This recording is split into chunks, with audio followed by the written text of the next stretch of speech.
So, a question that I've been getting asked quite a bit is around rating books, giving books 5 stars, 1 star, or five smiley faces, and why I don't do it. Hi, everybody. Welcome to my channel. My name is Chantel, and I am your bookish friend creating a very cozy environment, little nook within this YouTube, space for us to just gather and talk about books and all things bookish. If you are here for the first time, a very big welcome. Please hit that subscribe button so that you don't miss any videos. And if you are already a subscriber, a big thank you and a welcome back. So there's a lot of conversation about this topic that's in the book world. And because I've been asked about this question personally, I thought that it would be helpful to share kind of my thoughts and philosophies about book ratings and book reviews and things of that nature. And I'm not sharing it as an expert, and I'm not sharing it as like this is what should, be done. I just am sharing my thoughts and views behind it, but they're just my thoughts, y'all. So I think that the best place to start this kind of share is going back to going back to my years in college. Let's start there. I went to UVA and I was an English lit major. And for those 4 glorious years, that meant I spent a lot of my time reading and a lot of my time talking deeply about books, learning how to talk about books. And they were some of my favorite classes. And I was the type of student, you guys, that would, when class was over, I would follow my professors, like following behind, keeping the conversation going as they went to their office. I was the one that was like, I haven't finished yet. So I would fill in office hours. I was that student. And I just really loved talking about books. And I teach literature to my kids and to my nieces and nephews. They're much older now, but I taught them literature as well. They're homeschooled. And I also, it's the same thing, just love talking about the elements of literature and all kind of like the big questions that we get to wrestle with as readers through story. And in none of those situations for me did I ever relate a book to a number or to a star. It feels very foreign to me to do that. So, in class, in college, my professors were never like, what star rating would you give this book? And so when I decided to do this channel, which was a lot for me as an accountability space to my reading goals, I didn't think about describing the books that I was reading in terms of numbers.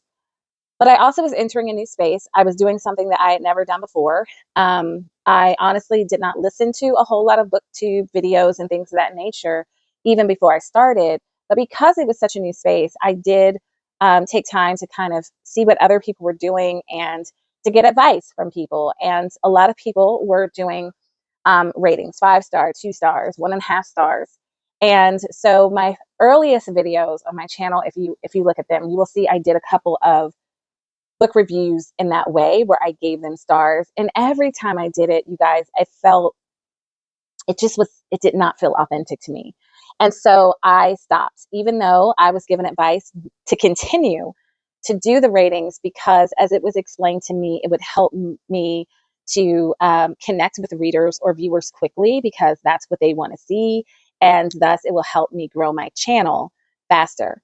And I don't doubt that those things are true. But I had to make a decision about like, what's the purpose of me being here? Why am I doing this? And my main purpose is to build community around books because it's something that I love. But it's very important for me to be my authentic self while I'm doing that. And so I decided that I was going to stop doing something that did not feel authentic to me, using numbers, and share the way in which I've always talked about books. And that's more through what I call my book notes. So you'll see a shift of me talking about like my book notes. And the reason why I like my book notes versus even book reviews is because I'm sharing my personal kind of thoughts in the ways that I connected with the book with you guys. And I just feel that literature, like all of art, is very subjective. And so what a 5 might mean to me may be a 1 to someone else. And my 5 is solid and valid, and that 1 is also solid and valid. And so I don't see how I've really ever been helped by somebody telling me a number relating a rating for a book. But that's just me. I am more helped when I'm able to read descriptions, or I'm able to understand like questions that the book is raising or themes that the book is getting into. That kind of gives me more information to help orient myself as to whether or not I want to give this book a go. Um, I've read so many books that I thought were just absolutely wonderful and phenomenal for various reasons. And then I've had a friend read it and they felt like the exact opposite. This actually happens quite a bit in one of my book clubs. And it's one of the reasons why I enjoy that book club, because the space of difference is such a learning space, and it forces me to look at something or to experience something from a different vantage point. And that's another reason why I think descriptions versus numbers, which feels a little bit exacting to me, works better for me as not just someone who is trying to share books with others, but also in my world as a book shopper and determining what book I want to, try and read next. The other reason why I like providing more descriptions or my thoughts around a book versus numbers is because I really do think that it's kinder to the author, um, and more honoring. I have never written a book, although my first kind of what do you want to do when you grow up was to be a writer, specifically a children's book writer. And I haven't done that yet. I might do that, you guys, but I haven't done it yet. But I always admire authors who are able to take an idea in their head and be so diligent in the crafting, in the nurturing, and in the creation process to bring it down and to create something that's tangible to offer to other people like myself to read. I truly respect that. And as this is a relationship between author and reader. I receive the book, but I also receive the responsibility as a reader to honor the work, to give it a good listen, a good try, and to really kind of see the beauty of it, the good things of it, and not to just tear it down. That's not what I'm in the business for. And so, oftentimes, if I don't like something, I know that that might not. That's my personal preference. It might be something that I'm wrestling with, but there has not been a book, you guys, that I've read, and I've read some that I absolutely, and like, I don't need to ever read that book again. I was not a fan of this. Oh, there is one, Don Quixote. That book, Gulliver's Travel. That's another one. Yes. But even in those books, I always am able to find something that can speak to me, challenge me, that leaves me with something to think about. And I think that that's the biggest gift that literature gives to me, no matter if I think it's brilliant or okay or ugh.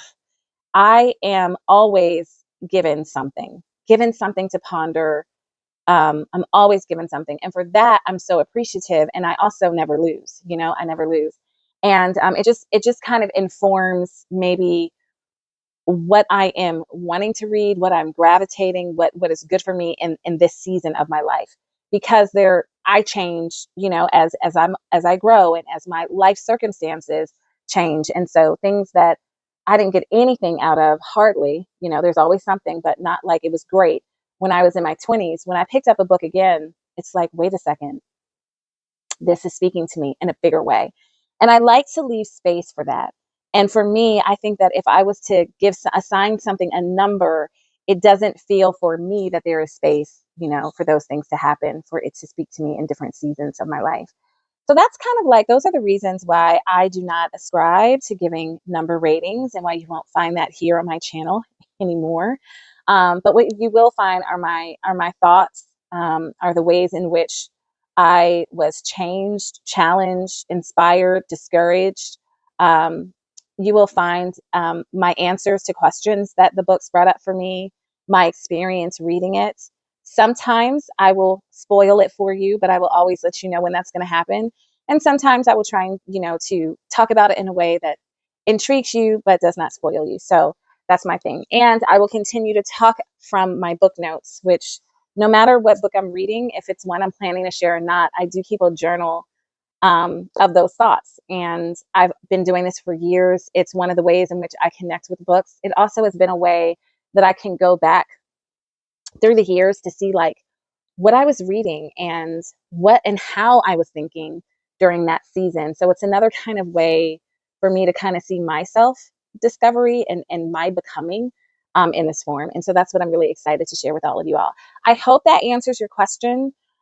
Um, and I hope that it is helpful, at least when you're here with me in my space, as to, why I'm not giving it a number, but how you can actually receive from what I am giving you.